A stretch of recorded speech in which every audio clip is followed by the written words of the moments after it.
দুইটাই কারণ। আমি যেটা প্ল্যান করেছিলাম যে খেলাটা শেষ করব, ওইটা একটা আলটিমেট গোল ছিল। আর ওই বলটা আমার শটটা আমি যেভাবে খেলতে চেয়েছিলাম ওইভাবে আসলে এক্সিকিউট হয়নি, আর এত দূরে চলে যাবে এটাও আশা করিনি। সো এই কারণে একটু আপসেট বলবো না, মানে শেষ করে ভালো লাগতো আর কি। সো এই এই আর কি কারণ ছিল। আমি প্র্যাকটিস ম্যাচে দেখছিলাম যে নাহিদের সঙ্গে আপনার একটা প্রতিযোগিতা চলছে। আজকে যখন নাহিদ বোলিং আসলো আপনি চার্জ করা শুরু করলেন, এখানেও কি একটা নাহিদের সঙ্গে প্রতিযোগিতা চলছিল?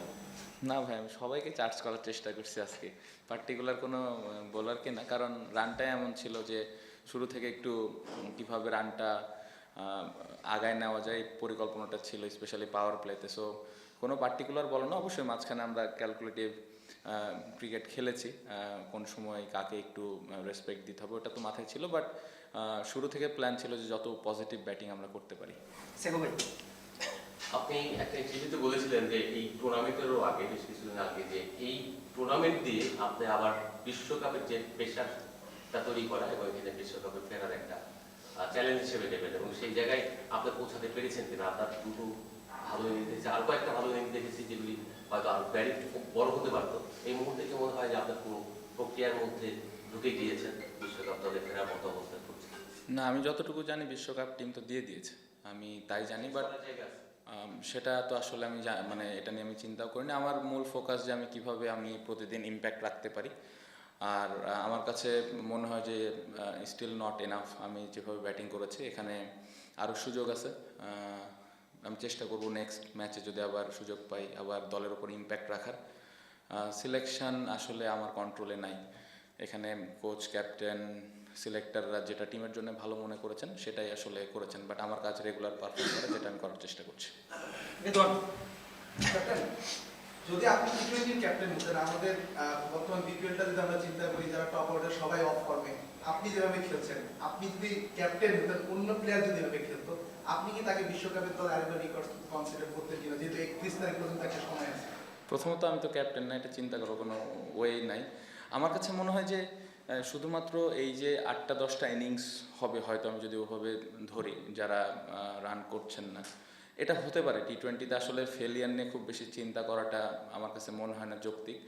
দেখবেন যে একটা ভালো ইনিংস আবার ওই কনফিডেন্সটা ফেরত আনবে। সো যারা রান করছে না তাদের উপরে ওই বিশ্বাসটা আমার মনে হয় যে যারা টিম ম্যানেজমেন্টে আছেন তারা রেখেছেন, এবং আমার মনে হয় না এটা নিয়ে খুব বেশি চিন্তার কোনো কারণ আছে। কারণ টি-20তে ফেলিয়ার আসবে। সো বিশ্বকাপের আগে রান করছে না, কেন করছে না, এত বেশি আসলে চিন্তা করার থেকে আমার মনে হয় পজিটিভ চিন্তা করা ভালো। এবং আপনি যদি আগের সিরিজগুলো, ইন্টারন্যাশনাল বায়োল্যাটারাল সিরিজ যারা ওনারা খেলেছেন তারা কিন্তু খুব ভালো অবস্থানে আছেন এবং বেশ কয়েকটা সিরিজও জিতেছেন। সো ওই কনফিডেন্সটা কিন্তু থেকেই যাবে। সো এটা নিয়ে খুব বেশি আমার মনে হয় না চিন্তার কোনো কারণ আছে। একটু ম্যাচে ফিরি, মানে লাস্ট আপনাদের বোলিং এর সময় লাস্ট ওভারটাতে তৌহিদ যদি একটা মাইলস্টোনের সামনে দাঁড়িয়ে ছিল, সেই মাইলস্টোনটা নিশ্চয়ই আপনারা হয়তো করতে দিতে চান, মানে আপনাদের তখন ভাবনাটা কি ছিল? ওইটা কি আপনাদেরকে মোমেন্টামটা একটু ফেভার করেছে, যে একটা মাইলস্টোন হলে একটা মোমেন্টাম থাকে একটা টিমের? না, দারুণ ব্যাটিং করেছে। আমার মনে হয় ও 100টা ডিজার্ভ করে, সত্যি কথা। ও যেভাবে ব্যাটিং করেছে, উইকেটটা একটু কঠিন ছিল শুরুর দিকে, বাট ও যেভাবে খেলাটা পুরোটা ফিনিশ করেছে এটা অবশ্যই ক্রেডিট দিতে হবে। 100 একটা মাইলস্টোন অবশ্যই অ্যাজ এ ব্যাটসম্যান হিসেবে সবাই 100 করতে চায়, বাট আমার কাছে মনে হয় যে ইম্প্যাক্টফুল ইনিংসটা খেলেছে এটা আরও বেশি দেখার মতো ছিল আমার কাছে মনে হয়। সো অবশ্যই মোমেন্টাম তো ওরা আসলে শেষের 7 ওভার বা 6 ওভার থেকে ওরা ভালো মোমেন্টামে ব্যাটিং করেছে। সো মোমেন্টাম ওদের ছিল। হ্যাঁ, অবশ্যই হৃদয় 100 করতে পারলে অ্যাজ এ প্লেয়ার হিসেবে অবশ্যই ভালো লাগতো। বাট হ্যাঁ, এগেন অপোনেন্ট আমরা তো চাইবই যেন না হয়। বাট খুব দারুণ ব্যাটিং করেছে। মোহাম্মদ ওয়াসিমকে যে ইনক্লুশন আপনাদের, এটা তো চমৎকার ভাবেই আসছে যে 3 ম্যাচে 2টা ফিফটি করছে।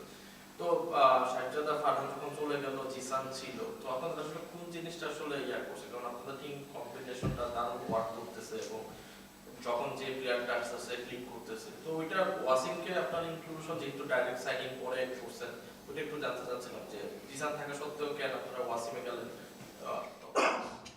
প্রথমে বলি, জিসান খুবই আনফর্চুনেট, খেলতে পারতেছে না। ও আসলে টি-20 ফরম্যাটটা যেরকম খেলে এটা খুবই মানে আমি বলবো যে আমার নিজের কাছেই খারাপ লাগছে, কারণ ওকে ওই সুযোগটা করে দিতে পারছি না। কারণ যেভাবে কষ্ট করছে, যেরকমভাবে ব্যাটিং করছে, খুব ভালো অবস্থানে আছে। বাট এগেন টিম কম্বিনেশনের কারণে আসতে পারতেছে না। বাট আমি বিশ্বাস করি ওর যদি অপরচুনিটি আসেও ভালো করবে।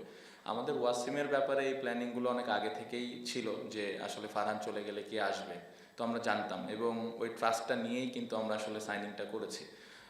অনেক প্লেয়ার পারফর্ম করবে, অনেকে করবে না, বাট ওই বিশ্বাসটা আমাদের আছে যে যে প্লেয়ারগুলো আমরা সাইন করেছি দলের জন্য ইম্প্যাক্ট রাখবে, যেটা ওয়াসিম খুব ভালোভাবে করতে পেরেছে। ক্যাপ্টেন, ওভারঅল স্কোরের দিকে তাকালে, পার্সোনাল স্কোরের দিকে তাকালে যেটা দেখা যায় ন্যাশনাল সাইডে যে ক্রিকেটারগুলো আছে তারা ধারাবাহিকভাবে যে রান করছে সেরকম না, কিন্তু আপনারা যারা বাইরে আছেন কনসিস্টেন্টলি রান করে যাচ্ছেন, মানে একটা প্রেশার থাকে কিনা যখন স্কোর ঘোষণা হয়ে যায় কিংবা এরকম কি মনে হয় কিংবা থাকে কিনা? আমি ব্যক্তিগতভাবে প্রেশার ফিল করি না, আমি স্কোয়াডে থাকলে বা না থাকলে। ইন্ডিভিজুয়াল প্লেয়ারদেরটা আসলে আমার পক্ষে বলা মুশকিল। আমার মনে হয় না যে ব্যাটিংয়ের সময় এই জিনিসগুলো কাজ করে, কারণ ব্যাটিংয়ের সময় যারাই আমরা ব্যাটসম্যানরা আছি চিন্তা থাকে কীভাবে দলের হয়ে আমি ভালো করতে পারি। সো আমার মনে হয় না যে বাড়তি প্রেশার নিয়ে কেউ ব্যাটিং করছে, কারণ আমি বিশ্বাস করি আমাদের সিলেক্টর, কোচিং স্টাফ, ক্যাপ্টেন সবাই প্রত্যেকটা প্লেয়ারকে ভালোভাবে ব্যাক করে। সো আমার মনে হয় না এটা বাড়তি কোনো প্রেশার নিয়ে কেউ ব্যাটিং করছে। চুবি রংপুরকে দুইবারই হারানো একটা সুপার ওভারে আজকে ডমিনেটিং আনছে, স্যাটিসফাইড কিন্তু দলের জন্য।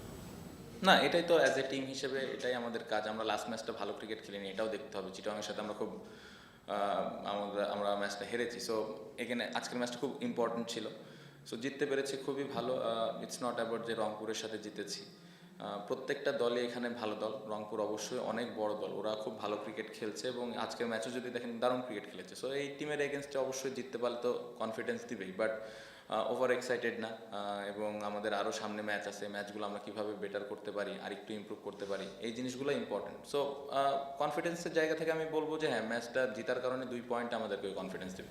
আদিব, জিমি হিসামের কথাটা একটু জিজ্ঞেস করতে চাই। গতকালকে তিনি বেশ লম্বা একটা সময় উড়াল দিয়ে বাংলাদেশে এসেছেন এবং তারপরের দিনে আসলে রংপুরের মতো একটা বিগ ম্যাচে তাকে মাঠে নামানো হলো। টিম ম্যানেজমেন্টের তার কাছ থেকে প্রত্যাশাটা কি ছিল? দেখুন যে লাস্ট ওভারটাও তাকে দিয়ে আসলে করানো হয়েছে।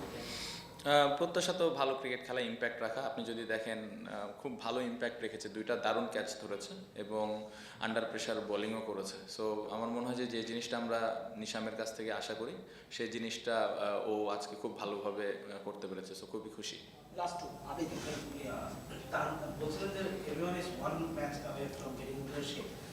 তানজিদ তামিমের সঙ্গে আপনার কি কথা হচ্ছে? উনিও একটু আউট অফ ফর্ম আছেন, আপনি যেহেতু ক্যাপ্টেন, উনি আপনার সঙ্গে কোনো আলাদা করে কথা বলছেন কিনা বা মেন্টালি স্টাক হয়ে আছেন কিনা, মানে ওনার অবস্থাটা একটু জানতে চাই।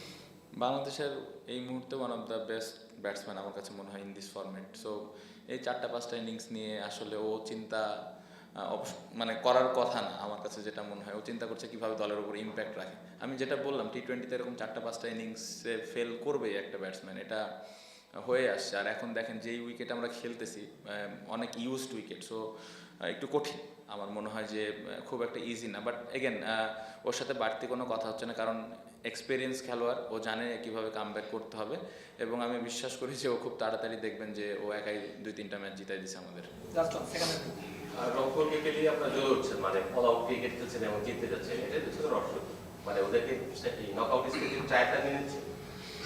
না, জিনিসটা এরকম না। আমাদের আজকের 2টা পয়েন্ট খুব ইম্পর্টেন্ট ছিল। আমি বললাম যে আজকে যদি রংপুর না হয় অন্য কোনো টিম হয়তো আমাদের সেম প্ল্যান, সেম